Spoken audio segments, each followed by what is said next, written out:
Saucon Buskin is kind of known as like the friendship company, so you definitely make some friends. It's a magical experience. Honestly, probably the highlight of my university experience. My history with Saucon Buskin began last year during their 81st season. I auditioned for all 3 of their plays that year. With my first audition, I did not get called back. With my second audition, I did get called back, but was not cast. And with my third audition, I was cast as Dorian Gray in the picture of Dorian Gray. One of the kind of unique things about Saucon Buskin is that for a lot of people at Carleton, we're kind of like their only source of theatre as a community, just because Carleton doesn't have like a theatre program. I was involved in theatre over on the Quebec side, and I wanted to continue. I had heard about Saucon Buskin a little bit beforehand, and so I jumped in last year with the first play of the season, and I never stopped. Having everybody in the same room together, working together so much, obviously is gonna create a sort of camaraderie and friendship, but everybody there is genuinely in it for the love of the game. Was my sister! Down on your knees! What will it take? I will be good. I swear I will be good. It's a magical experience. Our show times are so short. We only have a couple of months to put on a fully fledged show. The time is flying by super fast. I love kind of working directly with the production, but also behind the scenes. This season, I'm the co-artistic director, and we have Sec Instruction this weekend for our first show. Yeah, it's pretty crazy how fast it's come up. Everybody who is involved in Saucon Buskin is a part of like the friendship company is what we call ourselves. If you step foot into the green room, you're one of us, essentially. I gave my love to her because I thought her a true artist.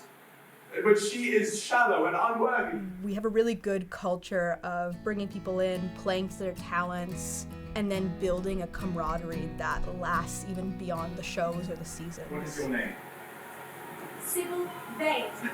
Perfection. My experience with Saucon Buskin, honestly, probably the highlight of my university experience so far. It's so fun to collaborate with a bunch of like-minded people towards a common goal. I would recommend it to anyone who's interested in any aspect of theatre.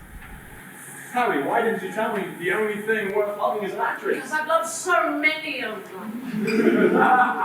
Saucon Buskin is kind of known as like the friendship company, so you definitely make some friends. You meet a lot of like-minded people. There are a few people like in the cast and the production team that I was involved with last year that I'm still keeping in touch with today. The opportunity to work with them again in future productions and the production I'm in now is it's everything.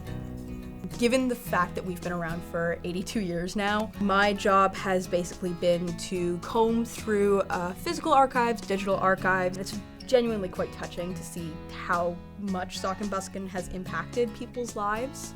And so gathering all those bits of information to create kind of a cohesive timeline of our history as the company, highlighting the people involved especially. The picture of Dorian Gray, that story is about a young guy kind of being influenced by another guy who wants to live vicariously through him in immoral ways. And I think that definitely resonates with today's society in this influential, culture in which everyone all the time through social media is being influenced by different people and changed in different ways. We were very conscious in constructing our season so that it reflects the modern day. Our shows have been predominantly male-centered, and so this season we were very deliberate in choosing 3 shows that are women-led. Imagine to be in love and think to create, to play for him. We wanted to highlight those voices because they haven't been thus far. We're commenting on our history as well and showing, yes, we have not always centered women. This season we are, and that's a change that we are going to take into the future.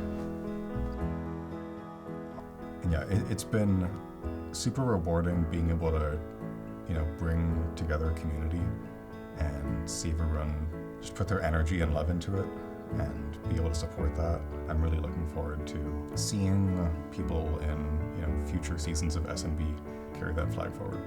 Our current lineup very much reflects where I think the company is going to go, trying to highlight newer voices.